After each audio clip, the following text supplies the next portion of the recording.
ተቋማትን በታከክ ወይ ምክንያት በማድረግ በጥቅም በመታሳሰር ያልተገባው ሀብት ማፍራት እጣ ፋንታቸው ያደረጉ ህገወጥ ደላሎችና ጉዳይ አስፈጻሚ በተቋማት አገልግሎት አስተዳደር ሂደት ላይ አሉታዊ ተጽዕኖ በመፍጠር ህዝብ በተቋም ላይ ሮሮ እንዲያሰማ እያደረጉ ናቸው።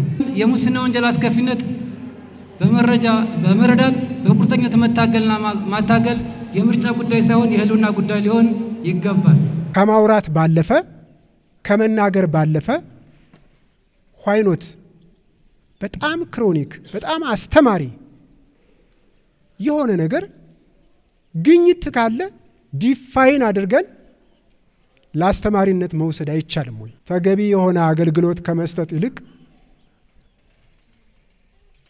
አንሻፎ መመልከት እና ሌሎችን የሚጠቀሱ ነገሮች ስለሆኑ እነዚህን መቼ ነው እንትን ምን ገታ እና የትኛውም ሀገር የመኖር እድሉ ሰፊ ነው። በነገራችን ላይ አሁን የዲግሪ ጉዳይ ነው፣ የመጠን ጉዳይ ነው። አሁን ልናወራ የምንችል አሁንም እየተወያየን ያለነው መቀነስ በምንችለው ልክ ከራሳችን ጀምረን በመስራት መቀነስ እንድንችል ነው እንጂ የተቋም ግንባታችን ችግር አለበት። እያንዳንዱ ተቋም ዲግሪው ሊለያይ ይችል ይሆናል እንጂ በየተቀመጠባት ወንበር ሙያዊ ነፃነት፣ ተገቢ ጥቅማ ጥቅም ምናምን የሚሉ ነገሮችን ያነሳል። በአንድ ጎን እነዚህ ይበልጥ ይሳካሉ ብዬ የማስበው እኒህን ጥያቄዎች ባላንሱን በጠበቀ መልኩ ማስጠበቅ፣ በሌላኛው በኩል ደግሞ በዚያው በተቋሙ መዋቅር ይበልጥ ቁጥጥሩ። በነገራችን ላይ ሆሪዞንታል ቁጥጥሮች እውነት ነው የማስተባበር የማቀናጀት የመቀስቀስ ተልዕኮ አላቸው በየደረጃው በየእርከኑ ያሉ የአስተዳደር መዋቅሮች።